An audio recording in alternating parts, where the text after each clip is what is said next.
नहमदुहु व नुसल्ली व नुसल्लिमु अला सय्यदिना व मौलाना मुहम्मदिन रसूलिहिन नबिय्यिल करीम। अम्मा बाद, क़ाल अल्लाहु तबारक व तआला फ़िल क़ुरआनिल मजीद वल फ़ुरक़ानिल हमीद। अऊज़ु बिल्लाहि मिनश शैतानिर रजीम। बिस्मिल्लाहिर रहमानिर रहीम। व तज़व्वदू फ़इन्न खैरज़ ज़ादित तक़वा। सदक़ल्लाहु मौलानाल अज़ीम व सदक़ रसूलुहुन नबियुल करीम।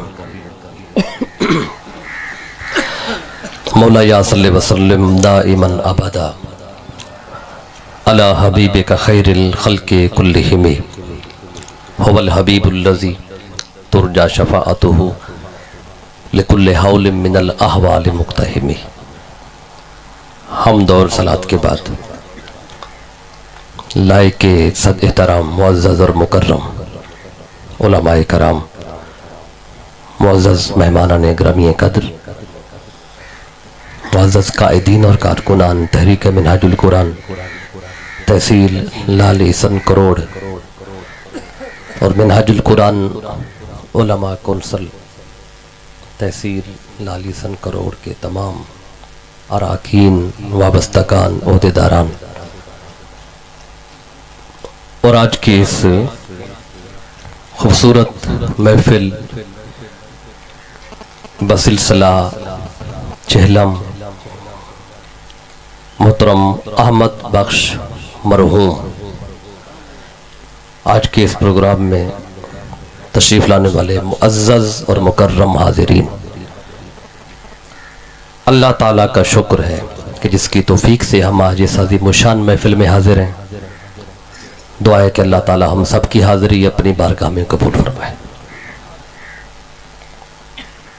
मैं सबसे पहले तो शुक्रिया अदा करना चाहता हूँ मिनहाजुल कुरान उलमा कौंसल के दोस्तों का, मोहतरम अल्लामा कारी मोहम्मद रफ़ीक साहब का, मोहतरम कारी मोहम्मद तारिक साहब का और तहरीक मिनहाजुल कुरान के तमाम दोस्तों का कि जिनके तवस्सुल से आज यहाँ बैठकर आपके साथ चंद बातें करने का मौका मिला है।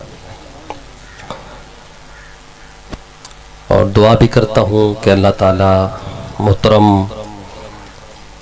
उस्ताद अल्लाह वसाया साहब, मोहतरम गुलाम हसन साहब, आपके वालिद गिरामी की कब्र को अल्लाह ताला जन्नत का बाग बनाए। अल्लाह उनकी दर्जात को बुलंदी अता फरमाए। तो आज की इस मुबारक नशिस्त में मौजूए गुफ्तगू के लिए मैंने कुरान मजीद की सूरह अल बकरा की आयत नंबर 197 का आखिरी हिस्सा और थोड़ा सा उसका टुकड़ा मैंने आपके सामने पढ़ा है। आज जो बात बताना चाहता हूँ वो ये है कि तकवा किसे कहते हैं।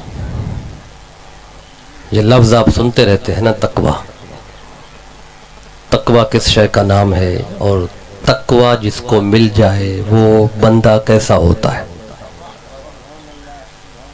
जिसे मुत्तकी कहते हैं, साहिब तकवा। इस मज़मून को बयान करने का मकसद जो है वो, चूँकि अगर कुरान मजीद का मुताला करें ना तो कम व बेश 28 से 30 मरतबा अल्लाह ने कुरान मजीद में तकवा की बात की है।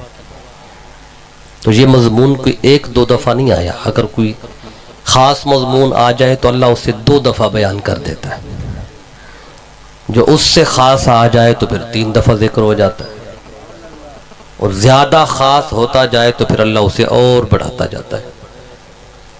तो इस बात से अंदाज़ा लगाएं कि जिस मज़मून को अल्लाह ने 28 से 30 मरतबा जिक्र किया है वो मज़मून कैसा होगा, वो बात कितनी अहम होगी हमारे लिए। क्योंकि जब कुरान किताब हिदायत है, इससे हिदायत हासिल की जाती है। लेकिन आज हमने कुरान को सिर्फ चूमने के लिए घर में रखा है।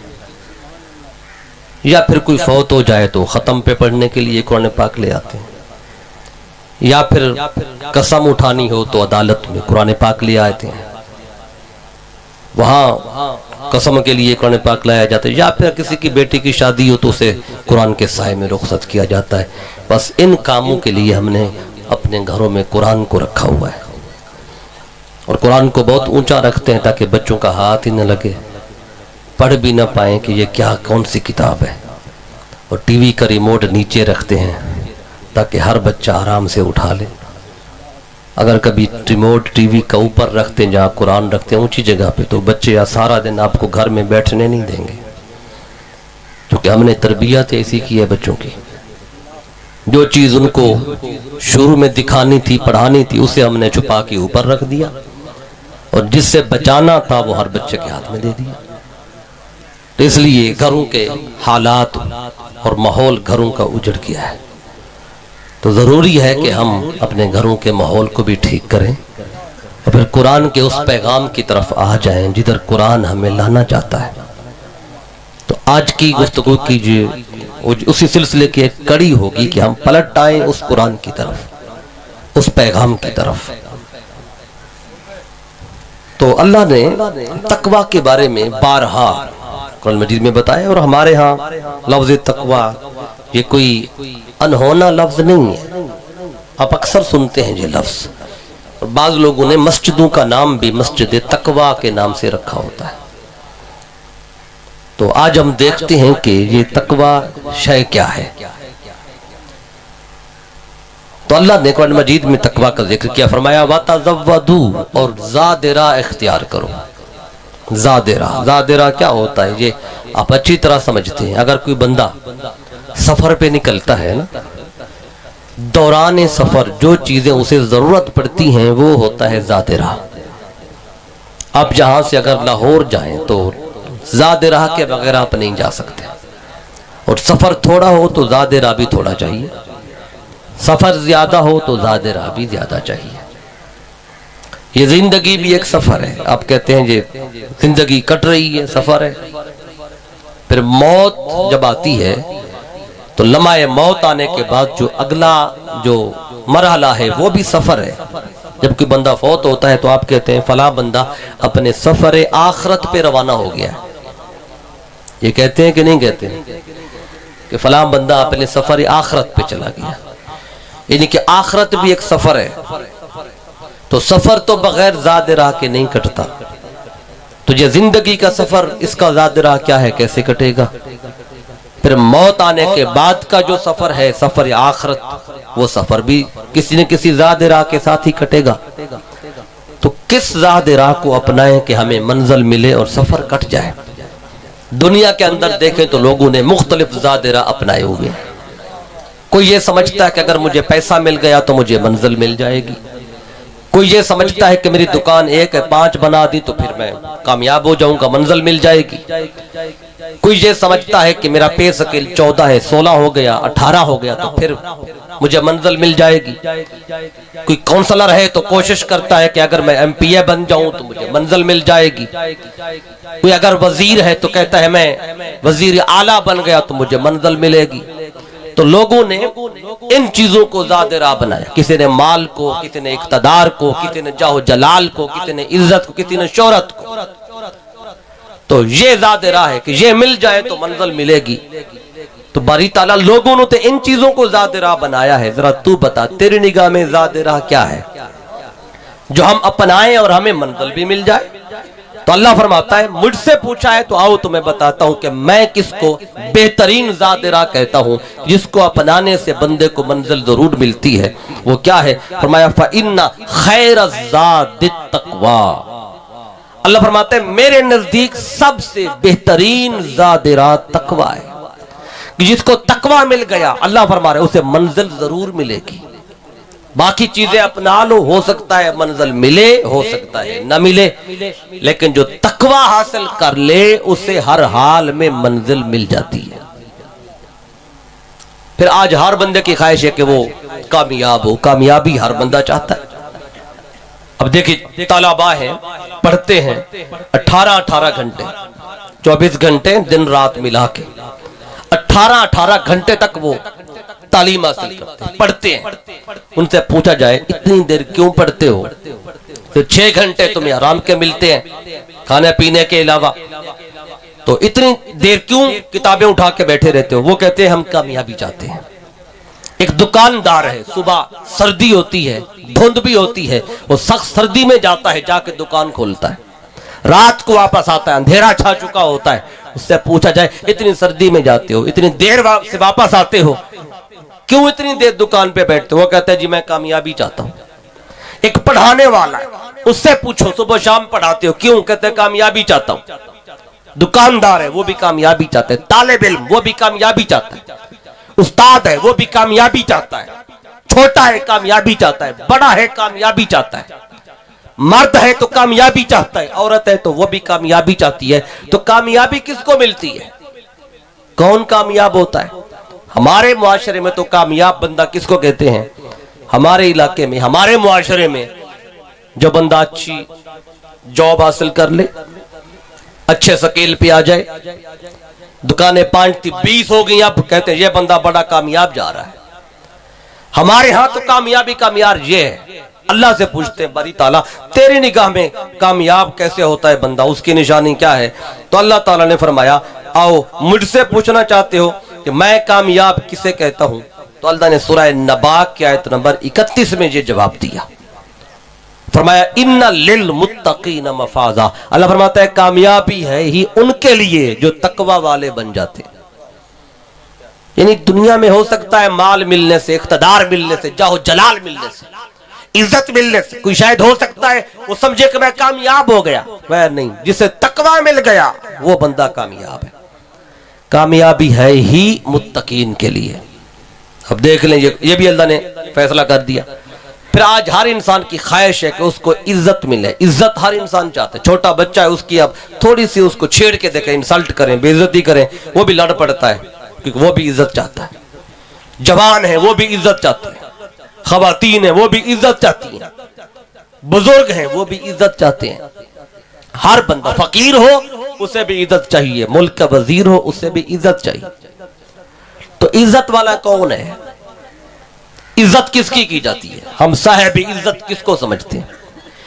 एक बात अर्ज कर दूं, देखे एक तो दुनियादार तबका है, उसकी बात नहीं करता मैं, पहले दीनदार तबके की बात कर लें। दीनदार लोग जो दीन का प्रचार करते हैं, दीन की तबलीग करते हैं, दीन के नाम पे महफिल कराते हैं, बड़ी बड़ी महफिल होती हैं, उसमें उम्रे के टिकट्स भी होते हैं, नात खानों को बुलाया जाता है, खुतबा को बुलाया जाता है, पब्लिक होती है, हजारों लोग आते हैं। और फिर वो इश्तिहारात जब बनते हैं ना तो उसमें नात खानों के टिकट्स, उम्रे के टिकट्स के सारे नाम अवेजा होते हैं। उस इश्तिहार पे खास किस्म का खाना होता है, उस पे लिखा होता है ऊपर मुअज़्ज़िज़ीन इलाका। कभी आपने पढ़ा है गौर से? इश्तिहार के ऊपर लिखा होता है इलाके के इज्जत वाले लोग। उस खाने को, इश्तिहार में जो खाना है उसके अंदर 15, 20, 30 नाम आपको मिलेंगे। कभी उसको गौर से पढ़ें। उस पूरे खाने के अंदर जिसमें लिखा है मुअज़्ज़िज़ीन इलाका, अगर कभी उस पूरे खाने में आपको किसी गरीब का नाम मिल जाए तो फिर बताइएगा। उस पूरे खाने में कभी आपको मस्जिद के इमाम का नाम मिल जाए तो फिर बताएं।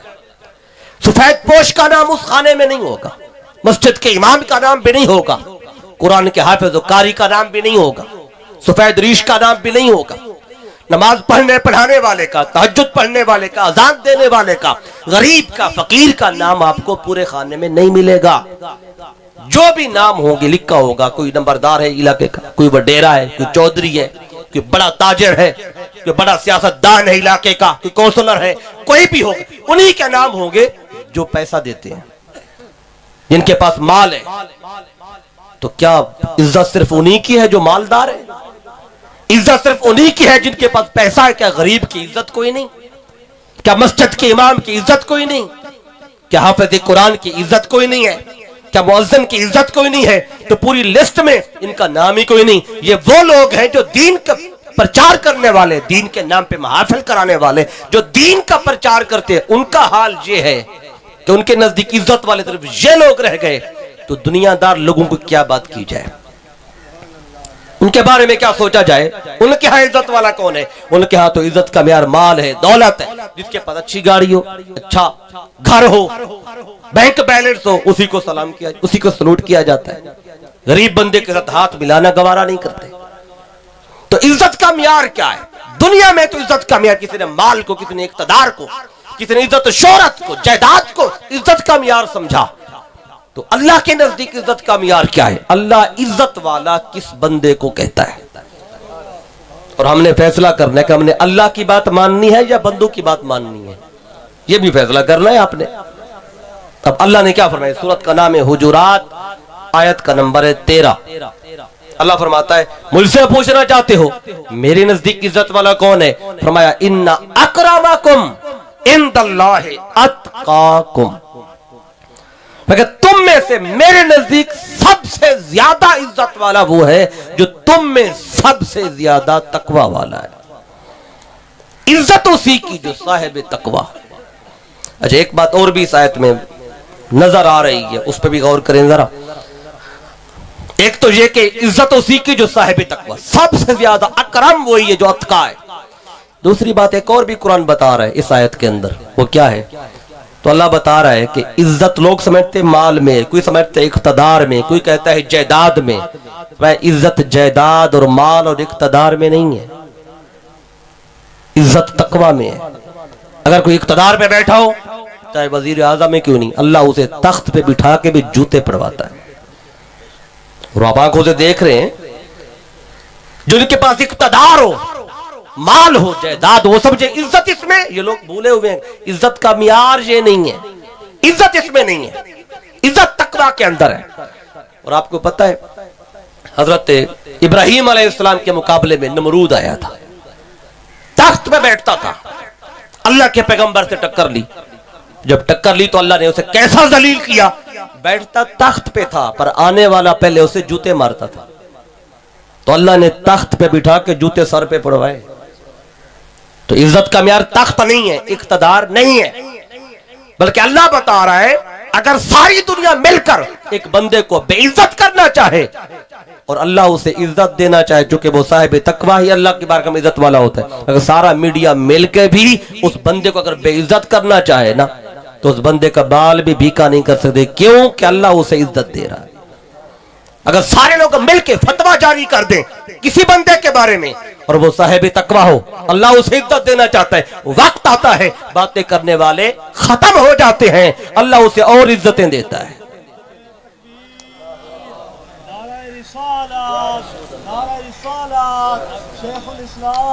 क्योंकि इज्जत का म्यार तकवा है, माल नहीं है, जायदाद नहीं है। लोग समझते शायद इतना माल कमा लेंगे तो इज्जत मिल जाएगी, इक़्तिदार कमा लेंगे इज्जत मिल जाएगी, यह कर लेंगे तो इज्जत मिल जाएगी। भूल गए इज्जत तो तकवा के अंदर रखी है अल्लाह ने।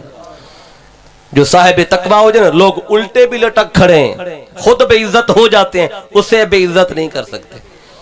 और वो सोचते फिर हमने ये भी किया, ये भी किया, उसका तो हुआ कुछ नहीं, भी कैसे होता? इज्जत देने वाला तो वो है, वो इज्जतें देता है, और देता उनको है जो दौलत तकवा रखते हैं। अब मैं आगे बताऊंगा तकवा है क्या, फिर देखिएगा ये किसके अंदर है। आज ये फैसला हो जाएगा या उठने से पहले, या जब उठेंगे ना आप, ये 2 + 2 = 4 की तरह आप जान के जाएंगे कि पूरे लालिसन करोड़ में, पंजाब में, पाकिस्तान में तकवा किसके पास है। जब यहाँ से उठेंगे ना, ये आप हर बंदा, आप में से बच्चे हों या बड़े, हर बंदा ये उंगलियों पे ये नोट करके जाएगा कि तकवा की दौलत किसके पास है। ये कुरान आज फैसला कर देगा। ये 3 आयतें मैंने बताई, अब थोड़ा सा आगे चलते। आज देखे कि हर बंदा परेशान है। पहले मैं तकवा के समारात बता रहा हूं, फिर आगे बताऊंगा तकवा है क्या। आज हर बंदा अपने हाल में परेशान है। अब देखे ना, किसी के पास जाके बैठे, बात करके देखे 2 मिनट, दुकान पे बैठा हो, घर बैठा हो, बाजार में कोई बंदा बैठा हो, 2 मिनट उसके पास बैठे, बात करें, उससे हाल पूछे, दिन रात कैसे गुजर रहे हैं। हर बंदा अपने हाल में आपको परेशान मिलेगा। कोई बंदा, बहुत कम ऐसे होंगे जो कहेंगे हमें खुशहाल है, हमें कोई मसला नहीं। जिससे मिलेंगे, तालिब इल्म से मिले, वो कहेगा यार हालात बड़े खराब है। उस्ताद से मिले, वो कहेगा हालात खराब है। फकीर से मिले, वो परेशान। मुल्क के वजीर से मिले कभी, वो भी परेशान है। हर बंदा सर पकड़ के बैठा हुआ है, हर बंदा। ये परेशानियां जान क्यों नहीं छोड़ती?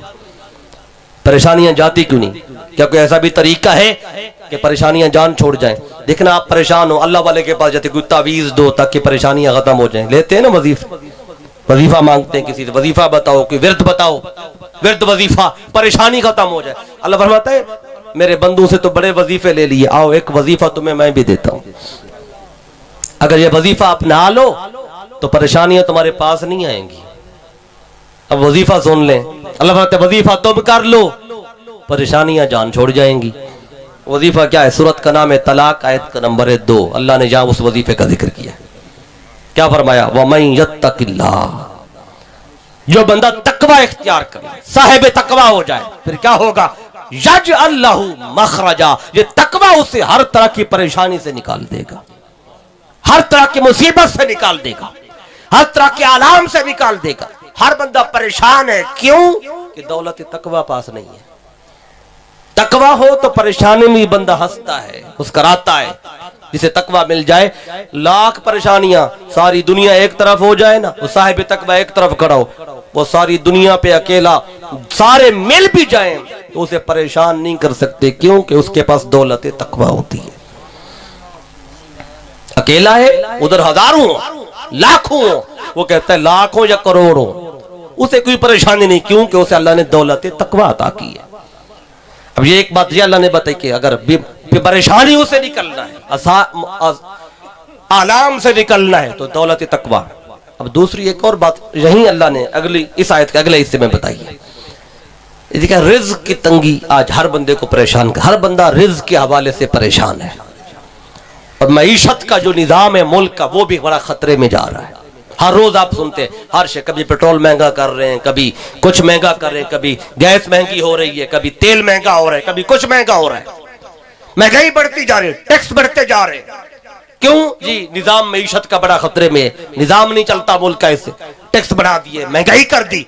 हर शय, मुझे बताएं साल पहले क्या था, आज क्या है, 2 साल पहले क्या था, हर शय पहले से महंगी है कि नहीं है? तो मईशत का निजाम, रिज्क की तंगी क्यों है? क्या ये रिज्क की तंगी भी कभी खत्म होगी? क्या तरीका भी है कि नहीं? अल्लाह ने फरमाया हाँ आओ तुम्हें एक तरीका बताता हूं जिससे तुम्हारी रिज्क की तंगी खत्म हो जाएगी। रिज्क कैसे पूरा हो? लोग पाकिस्तान में कारोबार करते हैं, यहाँ काम नहीं बनता, बाहर चले जाते हैं, यहाँ मजदूरी करते हैं, दिन रात कमाते हैं, लेकिन जरूरत पूरी नहीं होती, मुल्क छोड़ जाते हैं। कोई सऊदीया चला जाता है, कोई दुबई चला जाता है, कोई अमेरिका चला जाता है, और 10 साल 5 साल बाद वापस आते हैं अपने घर में। क्यों? कि रिज्क की तंगी है, परेशानी है। ये परेशानियां क्यों नहीं जान छोड़ती? रिज्क की तंगी कैसे खत्म हो सकती है? अल्लाह ने ये राज कुरान में बताया है। अब इस पे पहले आपको मैं एक तुम्हारे फरूक रज़ी अल्लाह तो आपके दौर की एक बात बताता हूं, फिर इस आयत को बताता हूं। देखिए आपका दौर था, आप अमीरुल मोमिनीन थे, एक शख्स आपके दरवाजे पे हर रोज आता था, दरवाजा खटखटाता, कहता आप बात तशरीफ लेते, कहता मुझे अल्लाह के नाम पे दे दें, आप अमीरुल मोमिनीन हैं, तो आप उससे जो कुछ भी होता थोड़ा बहुत दे देते। हर रोज आता था, काफी दफा आया, तो एक दिन आपने उसे कहा कि हर रोज मुझसे मांगते हो, मेरे दर पे आते हो, आपने फरमाया क्या आज तुझे वो दर न बताऊं जहां से उमर को भी मिलता है? वो हैरान हो गया, क्या अमीरुल मोमिनीन आप भी कहीं से लेते हैं? फरमाया हाँ मैं भी लेता हूं। पूछा आप कहां से लेते हैं ताकि मैं भी वहीं से लूं? मैं आज तुझे दर बताता हूं, जा घर कुरान पढ़ना, कुरान में अल्लाह ने वो दर लिखा है, वो दर मौजूद है जहां से मुझे मिलता है। घर चला गया, कुरान खोला, पढ़ना शुरू किया, अगला दिन हुआ वो वापस नहीं आया, आपके पास नहीं है। 2 दिन गुजरे आपके दर पे नहीं आया, 3 दिन गुजरे नहीं है, महीना गुजर गया, बल्कि 2 महीने गुजर गए, वो बंदा आपके दर पे मांगने नहीं आया। आपने अपने साहबा और ताबीन से फरमाया कि वो बंदा आया करता था हर रोज, कहां गया पता करो जरा, कहां से आता था? पता चला है वो उसकी बस्ती थी जरा फासले पे, जाओ वहां जाके पता करो किधर गया है, जिंदा भी है कि नहीं। वहां गए, पता किया, पता चला कि वो तो मुसल्ले पे बैठा हुआ है, उसका लंगर चल रहा है, लोग खाना खा रहे हैं। हैरान हो गए सहाबा और ताबीन, जो हर रोज मांगने आता था वो आराम से बैठा है, अल्लाह अल्लाह कर रहा है, उसका लंगर चल रहा है, लोग उससे खाना खा रहे हैं, ये राज क्या हुआ? वो ये सारा कुछ देख के वापस आए, आके बताया अमीरुल मोमिनीन को। आपने फरमाया चलो पहले वो आता था मेरे पास, आज हम उसके पास चले जाते हैं, पता करें ये तब्दीली कैसे आई है। वो चले गए, जाके क्या देखा, लोग खाना खा रहे, सुबह भी लंगर चल रहा है, रात को भी चल रहा है, शाम को भी चल रहा है, जिसे कहीं नहीं मिलता उस वहां से खा रहा है। वो मुसल्ले पे बैठा अल्लाह अल्लाह कर रहा है, आप चले गए, देखा अमीरुल मोमिनीन आए, खड़ा हुआ, इस्तिकबाल किया, अदब और एहतराम किया। तो आपने फरमाया भाई मेरे दर पे वापस नहीं आए हो, हर रोज आते थे, क्यों नहीं आए? कहने लगे अया अमीरुल मोमिनीन, आप ही ने तुझे दर दिखाया, आपने तो मुझे दर दिखाया कि जहां से आपको मिलता है मैंने वो दर ढूंढा है। फरमाया कैसे मिला दर? कहा मैं आया घर, कुरान खोला, कुरान में लिखा था व फिस समाए रिज़्क़ुकुम, कि तुम्हारा रिज्क तो आसमान से आता है। कहता मैं हैरान हो गया कि मैं यहां ढूंढता फिरता था, जमीन पे रिज्क, कुरान में लिखा था रिज्क वहां से आता है। कहते जब से पता चला रिज्क वहां से आता है, कहते मैंने यारी उसी से लगा ली, उसी से यारी लगाई है, बस वो निजाम चल रहा है। तो हम ये समझते हैं रिज्क यहां मिलेगा, उससे मिलेगा, उससे मिलेगा। अल्लाह क्या फरमा रहे, रिज्क यहां से नहीं वहां से आता है। इसलिए अल्लाह फरमाता है वमन यत्तकिल्लाह, जो बंदा तकवा इख्तियार कर ले, रिज्क की तंगी खत्म करता हूं कैसे? वयरज़ुक़हु मिन हैसु ला यहतसिब, मैं उसे रिज्क वहां से देता हूं जहां से वो सोच भी नहीं सकता, उसे गुमान ही नहीं कि यहां से भी मिल सकता है, यहां से भी मिल सकता है। अल्लाह उसे वहां, पत्थर के अंदर कीड़ा है, अल्लाह उसे भी देता है कि नहीं देता रिज्क?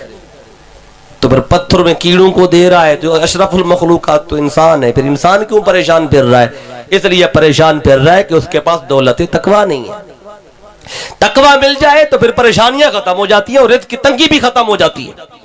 अब आइए एक बात और आपको बताना चाहता हूं, बड़ी प्यारी बात है कुरान मजीद में।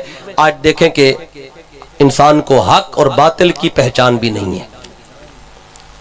आप कहेंगे हमें तो पहचान है, हम तो नमाजें पढ़ते हैं, कुरान पढ़ते हैं, जिक्र करते हैं, नेकी करते हैं, हमें तो पहचान है। आप कहेंगे चले अगर हमें पहचान थी तो अल्लाह ताला ने, ये सूरत का नाम है अनफाल, इसकी आयत का नंबर 29 है, जहां अल्लाह ताला ने वो राज बताया कि हक की पहचान किसको होती है, बातिल की पहचान किसको होती है।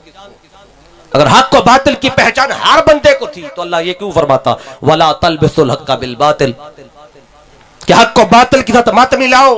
तो कोई तो थे जो मिला रहे थे, कभी हक को बातिल और बातिल को हक कह बैठते हैं, यही तो मुगालते, यहीं से मुगालते जन्म लेते हैं। हक था उसे बातिल कह बैठे, बातिल था लोग उसे हक कह बैठे। क्यों? कि हक को बातिल की पहचान नहीं थी। तो ये हक और बातिल की पहचान किसको होती है? हर बंदे को होती है। अल्लाह ने ये राज कुरान में बताया, नहीं हर बंदे को पहचान ही नहीं। तो हक और बातिल की पहचान किसको होती है? आइए सूरत का नाम है अनफाल, आयत का नंबर 29 है, पारा नंबर 9। अल्लाह ने यार राज बताया, फरमाया या अय्युहल्लज़ीना आमनू, फरमाया ईमान वालो, इन तत्तकुल्लाह, अगर तुम तकवा इख्तियार कर लो अल्लाह का तो फिर क्या होगा? यजअल लकुम फुरकाना, ये तकवा तुम्हें इस काबिल बना देगा कि तुम हक और बातिल में पहचान करने लग जाओगे। अब कुरान क्या कह रहा है कि हक और बातिल की पहचान हर ऐरे गैरे को होती ही नहीं। पहले तो हक और बातिल की पहचान जरूरी है।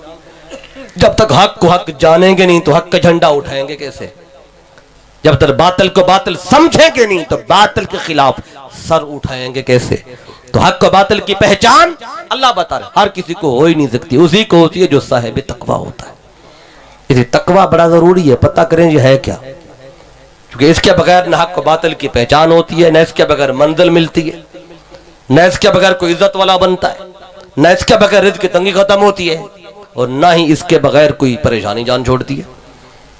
तकवा को जानना बड़ा जरूरी है। मैं आगे बताता हूं, या आप आज जान के जाएंगे और हर बंदा याद करके भी जाएगा कि तकवा क्या है, कहां से आता है।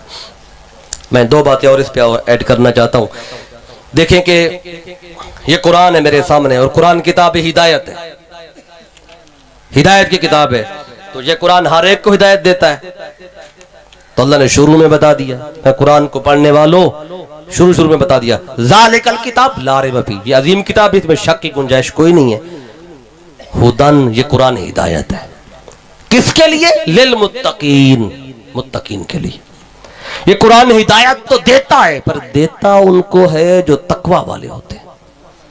इनकी तकवा पास हो तो कुरान हिदायत देता है। तकवा की दौलत ना हो तो कुरान पढ़ के भी हिदायत नहीं मिलती। तो पता चला कुरान को पढ़ने से पहले जरूरी है तकवा की दौलत पास, तब बंदे को हिदायत मिलती है। फिर देखिए जब ये रमजान आता है ना, रमजान, तो माह रमजान में हम रोजे रखते हैं, बाकी 11 महीने नहीं रखते ना रोजे, रमजान में रखते हैं। तो या अल्लाह ताला 11 महीने हमें नहीं रोकता खाने पीने से, खाओ पियो मौज करो, लेकिन जब रमजान शुरू होता है ना तो अल्लाह ताला रोक देता है कि नहीं, अब नहीं, सुबह से लेके गरूब तक कुछ नहीं खाना। तो क्या अल्लाह के खजाने कम हो जाते हैं? खाने जो नहीं देता, नहीं, वो खजाने तो उसके बेबहा है, रोकता क्यों है? वो उसने कुरान में बताया है, सूरत बकरा को पढ़ के देखे। अल्लाह फरमाता है या अय्युहल्लज़ीना आमनू कुतिबा अलैकुमुस्सियाम, ऐ मोमिनो तुम पे रोजे फर्ज हैं, कमा कुतिबा अलल्लज़ीना मिन क़ब्लिकुम, सिर्फ तुम पे नहीं तुमसे पहलू पर भी थे। तो बारी ताला रोजे फर्ज क्यों किए, खाने पीने से रोकता क्यों है? तो अल्लाह फरमाता है वजह क्या है, लअल्लकुम तत्तकून, रोजे इसलिए रखवाता हूं ताकि तुम्हें तकवा मिले। तुम्हारा रोजा खुद तकवा नहीं है, तकवा हासिल करने का जरिया है, तकवा कुछ और है। रोजे से तकवा हासिल होता है पर रोजा तकवा नहीं है, आमाल तकवा में से है, तकवा कुछ और से है, रोजा नहीं है। क्यों रखवाता है? कि भूखा रखता है, प्यासा रखता है हमें, क्यों? मेरे खजाने मेरे बड़े हैं, भूखा इसलिए रखता हूं ताकि तुम्हें तकवा मिल जाए किसी तरीके। क्यों? तकवा मिलेगा तो तुम्हें मंजिल मिलेगी, तकवा मिलेगा तो इज्जत मिलेगी, तकवा मिलेगा तो कामयाब हो जाओगे, तकवा मिलेगा तो रिज़्क़ की तंगी खत्म होगी, तकवा मिलेगा तो परेशानियां जान छोड़ेंगी, तकवा मिलेगा तो कुरान हिदायत देगा। इसलिए रोजे रखवाता हूं ताकि रोजे रखोगे शायद तकवा मिल जाए, ताकि तुम सारे नेमतों के लायक बन जाओ। अच्छा, रोजे रखवाए ताकि तकवा मिले। अच्छा, बड़ी ईद आती है ना, जब बड़ी ईद, ये सूरत तौबा के आयत नंबर 183 थी, इसमें रोजे की बात की। जब बड़ी ईद का मौका आता है तो उस पर आप कुर्बानी करते हैं, जानवर ज़िबा करते हैं ना, सारे जो साहिब निसाब होते हैं, जानवर ज़िबा होता है। क्यों? किसके लिए ज़िबा करते हैं? अल्लाह की रजा के लिए, अल्लाह के लिए कुर्बानी करते हैं। अच्छा, कुर्बानी तो की अल्लाह के लिए, तो अल्लाह को देते क्या है? गोश्त भेजते हैं? नहीं, वो तो खुद खाते हैं। खून वो तो जमीन पे बह जाता है, खाल वो मदरसे वाले ले जाते हैं। अल्लाह को क्या दिया है? हमने कुर्बानी तो इसलिए की कि अल्लाह के लिए, जिससे पूछो कुर्बानी अल्लाह के लिए की है। अल्लाह को दिया क्या है? ना गोश्त दिया है, वो तो खुद खाए बैठे हो, या बांटे बैठे हो, खुद खाए बैठे हो। खून उसका ज़िबा के जमीन पे बह गया है, खाल उसकी मदरसे वाले ले गए या वेलफेयर वाले ले गए। अल्लाह को क्या दिया है? अल्लाह को क्या दिया? अल्लाह ने ये राज सूरतुल हज आयत नंबर 37 में बताया है। 37 में क्या फरमाया? लन यनालल्लाह लुहुमुहा वला दिमाउहा, हरगिज़ हरगिज़ अल्लाह के पास तुम्हारा गोश्त नहीं पहुंचता, वला दिमाउहा, ना उसका खून पहुंचता है। गोश्त खुद खाया है, खून जमीन पे बह गया है, चमड़ा मदरसे वाले ले गए। अल्लाह को क्या गया? वलाकिन यनालुहु तकवा मिनकुम, अल्लाह के पास तो तुम्हारा तकवा पहुंचता है। मतलब तकवा होगा तो अल्लाह की बारगाह में जाएगा। तकवा ही नहीं है तो कुर्बानी एक नहीं 100 कर ले, जानवर एक नहीं 100 ज़िबा कर ले। कुर्बानी का ताल्लुक मोटे ताजे जानवर से है ही कोई नहीं, कुर्बानी का ताल्लुक किसी महंगे जानवर से है ही कोई नहीं। कुर्बानी का तो ताल्लुक तकवा के साथ है। आज अगर करो लाली सन में एक बंदा 5 लाख का जानवर खरीद के ले आए कुर्बानी के लिए, उसकी बल्ले बल्ले हो जाती है, मीडिया वाले आ जाते हैं, तस्वीरें बनती हैं, फेसबुक पे चढ़ती हैं, कमाल कर दिया फलाने जी, इतना लाख का जानवर ले आया, इतना मोटा ताजा जानवर ले आया। तो अल्लाह बताते कुर्बानी के ताल्लुक, कुर्बानी का ताल्लुक मोटे ताजे जानवर से कोई नहीं है भाई, न इसका ताल्लुक महंगे जानवर से है, इसका ताल्लुक तो तकवा के साथ है। तो जिसके पास दौलत तकवा हो, दौलत तकवा, वही कुर्बानी उसकी अल्लाह कबूल करता है। क्यों? कि अमल में और उसकी कबूलियत में फासला है। देखना, आप नमाज पढ़े, नमाज पढ़ने के बाद कोई बंदा नहीं कह सकता कि नमाज कबूल हो गई है, कि वो अमल में ज़न है, शक है, उसकी मर्जी कबूल कर ले, उसकी मर्जी रद्द कर दे। रोजे रखें, कोई बंदा दावा नहीं कर सकता कि रोजा कबूल हो गया। हज करके आए, अपना पैसा लगाए, अपनी मेहनत लगे, 40 दिन 45 दिन महीना बाहर रहे, गर्मी है या सर्दी है, वापस आए करोड़ में, आप दावा नहीं कर सकते कि हज कबूल हो गया, क्योंकि अमल में उसकी कबूलियत में फासला होता है। लेकिन एक शय ऐसी है जिसका जिक्र अल्लाह ने यहां कुरान मजीद में किया, अगर वो मिल जाए तो फिर इधर बंदा अमल करता है तो उधर अल्लाह ताला उसका अमल कबूल भी कर लेता है। अमल यह सूरतुल माइदा है, पारा नंबर 6 है। यहां अल्लाह ताला ने वो राज बताया, क्या फरमाया? फरमाया इन्नमा यतकब्बलुल्लाहु मिनल मुत्तकीन। अब ये सूरत का नाम है माइदा, आयत का नंबर 27 है, पारा नंबर 6 है। फरमाया कि अल्लाह हर एक से कबूल ही नहीं करता, अल्लाह कबूल उन्हीं से करता है जो साहिब तकवा होते हैं। जो भी नेकी करेंगे कबूलियत का मदार तकवा के ऊपर है। अब ये मैंने चंद चीजें बताई, अब इस पे 2 बातें और सुन लें।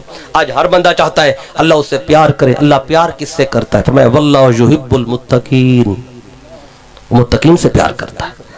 हर बंदा चाहता है अल्लाह उसका साथ दे, जिसका साथ अल्लाह दे उसे कोई हरा सकता है? दुनिया सारी मिल जाए, जिसके साथ अल्लाह है उसे कोई हराने की जरूरत है किसी में? अल्लाह साथ किसका देता है? फरमाया इन्नल्लाह मअल्लज़ीना तक़व, अल्लाह उनके साथ देता है जो साहिब तकवा हो जाते हैं।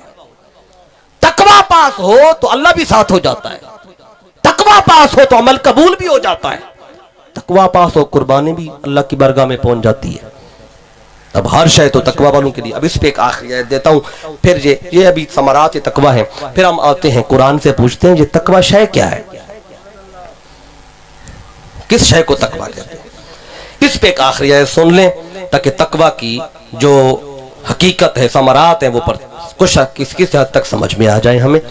ये सूरत का नाम है आले इमरान, पारा नंबर 4 है, और आले इमरान की आयत का नंबर है 133। अल्लाह ने फरमाया, ये जो अल्लाह ताला ने हर बंदा आज कितने मैं जन्नत में जाऊंगा, जन्नत मेरे लिए, जन्नत अल्लाह ने बनाई हमारे लिए, तो अल्लाह यहां बता रहे जन्नत में कौन जाएंगे। जब तक बंदा जिंदा हो ना अपने लिए जन्नत मांगता है, मांगनी भी चाहिए। मेरे आका दुआ फरमाया करते थे, साहबा दुआ किया करते थे, हम भी करते हैं, करनी भी चाहिए। जब तक बंदा जिंदा हो अपने लिए दुआ करता है अल्लाह मुझे जन्नत अता फरमाए। अमल किया, नमाज पढ़ी, कुरान पढ़ा, हज किया, दुआ ये अल्लाह मुझे जन्नत दे। जिक्र किया, कुरान की तिलावत की, दुआ यही करता अल्लाह हमें जन्नत दे। और अगर बंदा फौत हो जाए ना तो उसके इसाले सवाब पे ले सारे लोग जमा होते हैं, 40वें पे, बरसी पे, कुल के प्रोग्राम पे कुरान पढ़ते हैं, जिक्र करते हैं, दरूद पढ़ते हैं, आखिर में क्या दुआ करते हैं? बारी ताला इस सब के बदले मरहूम को जन्नत में जगह अता कर। यही मांगते हैं ना। आज जैसे हम बैठे हैं 40वें का प्रोग्राम, तो आखिर में मरहूम के लिए यही दुआ करेंगे अल्लाह उसको जन्नत में जगह दे। तो बंदा जिंदा हो अपने लिए जन्नत मांगता है, फौत हो जाए तो सारे मिलके उसके लिए जन्नत मांगते हैं। जन्नत हर बंदे की ख्वाहिश है, मिलती किसको है? अल्लाह कुरान में बता रहा है, वसारिउ इला मगफिरतिन मिर रब्बिकुम, अपने रब की बख्शिश की तरफ दौड़ लगाओ, व जन्नतिन, और जन्नत की तरफ दौड़ लगाओ। अल्लाह सिर्फ जन्नत मांगने की बात नहीं कर रहा, अल्लाह जन्नत की तरफ दौड़ो। लेकिन हम दौड़ते किसी और कामों में हैं। हमारी सबका हमारी दौड़ दुनिया है। दुनिया, वो इतना कमाता मैं इतना कमा लूं, वो ये करता मैं ये कर लूं, उसकी एक दुकान में 2 बना लूं, एक गाड़ी में 2 रख लूं, उसका एक बंगला में 2 बना लूं। हमारी दौड़ इधर होती है। अल्लाह फरमाते दौड़ इधर ना लगाओ, दौड़ इधर लगाओ, जन्नत की तरफ दौड़ लगाओ, रब की बख्शिश की तरफ दौड़ लगाओ। जन्नत कौन सी? अर्द व समावात वल अर्द, जिसकी चौड़ाई, लंबाई नहीं चौड़ाई 7 आसमान 7 जमीनों के बराबर है। जन्नत की चौड़ाई है। चौड़ाई हमेशा थोड़ी होती, लंबाई ज्यादा होती है हर शय की। तो अल्लाह ने चौड़ाई बताई, लंबाई बताई नहीं, क्योंकि जन्नत की चौड़ाई का साइंस को भी नहीं पता 7 आसमानों का फासला कितना है। 7 आसमान कहां तक साइंस में नहीं बता सकी। तो अल्लाह ने बताया तुम्हें तो जन्नत की चौड़ाई की समझ नहीं है, तो लंबाई कैसे समझोगे? रब ने बताई ही नहीं। ये इतनी बड़ी जन्नत मौला देनी किसको है? अल्लाह फरमाता है उइद्दत लिल मुत्तकीन, ये जन्नत मुत्तकीन के लिए है, जन्नत तकवा वालों के लिए। तो जन्नत भी मुत्तकीन के लिए, हिदायत भी कुरान मुत्तकीन को देता है, कामयाबी भी उन्हीं के लिए, रब की मोहब्बत भी उन्हीं के लिए, रब का साथ भी उन्हीं के लिए। अच्छा, हर बंदा चाहता है उसकी आखिरत अच्छी हो, आखिरत अच्छी हो, हर बंदा चाहता है। आखिरत किसकी अच्छी होगी? अल्लाह यही तो फरमाता है वल आकिबतु लिल मुत्तकीन, आकिबत है ही मुत्तकीन के लिए। तो हर नेमत तो मुत्तकीन के लिए है, तकवा वालों के लिए है। ये तकवा है क्या? अब मैं आपको ज्यादा सस्पेंस में भी नहीं रखता, वक्त भी इतनी ज्यादा था, अभी तो मैं ये सिर्फ बता रहा हूँ। अभी कुरान से हम पूछेंगे तकवा क्या है। मैंने 2 मकाम कुरान के वो बताने हैं जहाँ अल्लाह ने तकवा वालों की निशानियां बताई हैं। वो टोटल मिलाएं तो जाके 9 निशानियां बनती हैं। वो 9 निशानियां मैंने पूरी बतानी है, नहीं तो अधूरी रह जाएगी बात। तो अभी ये कुरान ने क्या कहा तकवा, वो मैं आपको बताता हूँ, बात अधूरी नहीं छोड़ूंगा, पूरी करके जाऊंगा। लेकिन पहले हम देखें कि हमारे इलाके में तकवा किसे कहते हैं, मुत्तकी किसे कहते हैं। हमारे इलाके से मुराद पंजाब ले लें या पाकिस्तान ले लें, पूरा पाकिस्तान हमारा घर है। तो तकवा मुत्तकी किसे कहते हैं? तौसा शरीफ मेरा घर है, मैं अपने इलाके की बात कर लूं, फिर आपसे भी राय ले लूंगा। जहाँ से जिस दरिया ही बीच में है उधर जाए तो तौसा शुरू हो जाता है, ज्यादा फासला कोई नहीं है। तो फिर भी पंजाब में, पाकिस्तान में तकवा किसे कहते हैं? हमारे इलाके में साहिब तकवा कौन होता है? जो बंदा 5 वक्त नमाज पढ़ता, हम कहते हैं बड़ा मुत्तकी बंदा। फिर वो दाढ़ी भी हो उसकी, बड़ी भी हो और घनी भी हो, हम कहते हैं बड़ा तकवा वाला है। सर पे टोपी या पगड़ी रखता, हम कहते हैं बड़ा मुत्तकी बंदा है। हाथ में तस्बीह और वक्त पढ़ता रहे तो हम कहते हैं बड़ा साहिब तकवा है। फिर रमजान आ जाए तो रमजान के सारे रोजे रखता हूं, हम कहते हैं बड़ा मुत्तकी बंदा है। फिर आखिरी अशरा रमजान का तो इत्काफ भी बैठ जाए, हम कहते हैं बड़ा मुत्तकी है। हज का मौका है तो हज करके आ जाए, हम कहते हैं बड़ा मुत्तकी है। 3 महीने बाद उम्रे पे चला जाए, हम कहते हैं बड़ा साहिब तकवा है। कुरान हर रोज तिलावत करता हूं, हम कहते हैं बड़ा साहिब तकवा बंदा है। अजान देता हो, मुअज्जिन हो, हमारे यहाँ यही कहा जाता है बड़ा मुत्तकी बंदा है। यानी कि ये मुत्तकी की निशानियां हमारे इलाके में तौसा शरीफ में, डेरा गाजी खान में, जो हाजी भी हो, नमाजी भी हो, सूफी भी हो, तहज्जुद गुजार भी हो, मुअज्जिन भी हो, पगड़ी भी बांधता हो, हाथ में तस्बीह भी रखता हो, यानी सारी ये नेकियां करता हो, हम कहते हैं ये बंदा बड़ा मुत्तकी है। हमारे इलाके में तो इसी को कहा जाता है। आपके लालिसन करोड़ में क्या इसी तरह के बंदे को मुत्तकी कहते हैं, जहां कुछ और निशानियां हैं? यही है, मतलब अक्सर दो आगे वाले बता रहे हैं, तो पीछे वाले को भी यही नजरिया है। मुत्तकी इसी तरह के बंदे को कहते हैं ना, कि तकवा वाला, राजी भी, नमाजी भी, सूफी भी, पगड़ी भी हो, बाशरा हो, सारी चीजें हो, तो वो क्या होता है? साहिब तकवा। तो हमारे इलाके में तो, हमारे मुआशरे में तो इस तरह के बंदे को तकवा वाला कहते हैं। आज अल्लाह से पूछते हैं, बारी ताला तू बता तेरी निगाह में मुत्तकी कौन है? फैसला तो कुरान करेगा ना। हम अपनी मर्जी का दीन और अपनी मर्जी की जो फिक्र है वो तो हम नहीं लेके आगे बढ़ सकते ना। लेके बढ़ेंगे तो मुगालता है, फिर जिवाल आएगा उम्मत पर, कौम पर, इलाके पर। आइए अल्लाह से पूछते बारी ताला ये मुत्तकी कौन है? ये 2 मकाम में कुरान के पढ़ूंगा, 2 आयतें। एक आयत में अल्लाह ने 4 निशानियां बताई हैं और एक और मकाम पे अल्लाह ने मुत्तकीन की 5 निशानियां बताई। 5 और 4 कितनी हो जाती हैं? 9 निशानियां समझने के लिए काफी हैं कि मुत्तकी कैसा होता है। चलता फिरता कैसा नजर आता है, बोले तो कैसा नजर आता है, देखें तो कैसा नजर आता है, वो सारी चीजें अल्लाह ने बताई हैं। कोई बात अल्लाह ने छोड़ी ही नहीं है। तो यहां से उठने के बाद जब आप जाएंगे ना बाजार, इधर उधर, पंजाब में, पाकिस्तान, दुनिया के जिस कोने में जाए, आपको किसी से पूछने की जरूरत नहीं है कि मुत्तकी कौन है, आप खुद समझ लेंगे। कुरान चूंकि ये खुद बता रहा है। अब आइए अल्लाह से पूछते हैं मुत्तकी कैसे होते हैं। ये मैं पहला तो मकाम यही पढ़ लेता हूं, इसमें 4 निशानियां हैं। ये सूरत आले इमरान के आयत नंबर 134 है, जिसमें अल्लाह ने तकवा वालों की 4 निशानियां बताई। वे 5 जहां हैं वो भी बता देता हूं। वो सूरतुल बकरा के अंदर है, 4 आले इमरान में और 5 बकरा में। आप सोचेंगे कि 4 इधर हैं 5 उधर हैं, इकट्ठी क्यों नहीं है? इन 2 आयतों में इकट्ठी आ जाती तो ज्यादा आसानी ना हो जाती समझने में। लेकिन 4 इधर रखी अल्लाह ने, 5 उधर रखी। वजह क्या है? बात उसकी तफसील में नहीं जाता, लंबी हो जानी है बात। लेकिन एक बात बताना जरूरी है कि सादा बंदा सोच भी सकता है कि इंसान आसानी चाहता है, बारी ताला जहां 4 बताई, अगली आयत में 5 और भी बता देता, तो क्या जाना था। अल्लाह ने आधी बात रखी आले इमरान में, आधी बात रखी अल बकरा में। इसकी वजह क्या है? हदीस पाक में इसकी वजह सही मुस्लिम को पढ़ के देखें और कुतुब हदीस में हदीस पाक आई है। मेरे आका ने फरमाया सूरत आले इमरान और सूरत अल बकरा, ये दोनों सूरतें इकट्ठी जोड़े की शक्ल में है। जोड़ा मतलब के दोनों मिले तो बात पूरी होती है। हदीस पाक में आता है क़यामत का दिन होगा तो ये दोनों सूरतें इकट्ठी आएंगी, इन दो का इकट्ठा जिक्र है।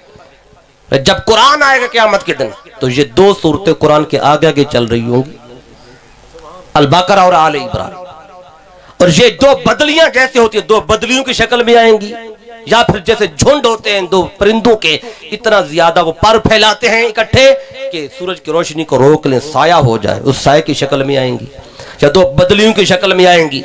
ऐसी 2 साया करने वाली होंगी ये कि बीच में इनके एक रोशनी होगी ताकि पता चले जी अलग है, ये अलग है, होंगे इकट्ठे जोड़े की शक्ल।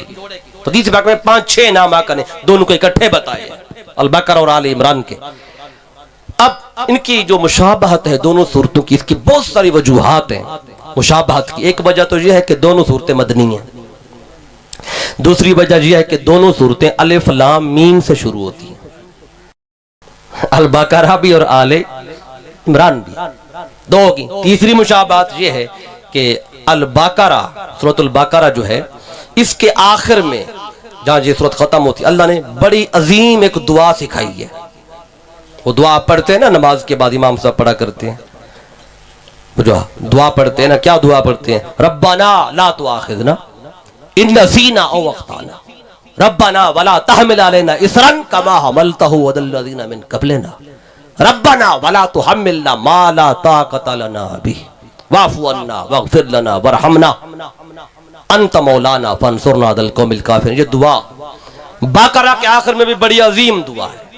और आले इमरान को पढ़ें, इसका जहां पे एंड होता है ना, वहां भी एंड से थोड़ा सा पहले वहां भी अल्लाह ने एक बड़ी अजीम दुआ सिखाई है। वो क्या है? अब पढ़ के देखें। अल्लाह फरमाता है रब्बाना मा खलक़्त हाज़ा बातिला सुब्हानका फ़क़िना अज़ाबन नार, फिर रब्बाना इन्नका मन तुदखिलिन नार फ़क़द अग़वैता व मा लिज़्ज़ालिमीन मिन अंसार, रब्बाना इन्नना समिना। ये सारी दुआ जा रही है इनके, इसके आखिर में भी दुआ, उसके आखिर में भी दुआ। ये इसके मुशाबहत की कुछ वजूहात बता रहा हूं। फिर मुशाबहत ऐसी भी होती है कि एक शय एक तरफ हो, दूसरी शय दूसरी सूरत में, दोनों मिलाएं तो मजमून पूरा हो। यह भी मुशाबहत की एक शक्ल होती है। वो कैसे? अब ईमान और इस्लाम ये दोनों मिले तो हकीकत ईमान पूरी होती है। मुस्लिम और मोमिन दोनों चीजें मिले तो बंदा कामिल बनता है। तो ईमान का जिक्र अल बकरा में है, इस्लाम का आमन रसूल बिमा उन्ज़िला इलैहि मिन रब्बी, आखिर पढ़ा फिर भी ईमान। अल इस्लाम दीना, आले इमरान पढ़े तो इस्लाम मिलता है, अल बकरा पढ़े तो ईमान मिलता है, ईमान का जिक्र मिलता है। दोनों मिले तो मजमून मुकम्मल होता है। ये भी मुशाबहत की एक शक्ल है। अब यही बात सुने, एक मजमून अल्लाह ने अल बकरा में रखा, उसी मजमून का अगला हिस्सा आले इमरान में रखा। एक लफ्ज़ आप बोलते हैं यहूद व नसारा, बोलते हैं कि नहीं बोलते? यहूद व नसारा इकट्ठा बोलते हैं ना, अक्सर इकट्ठा। लेकिन यहूद का जिक्र अल बकरा में है, नसारा का जिक्र आले इमरान में है।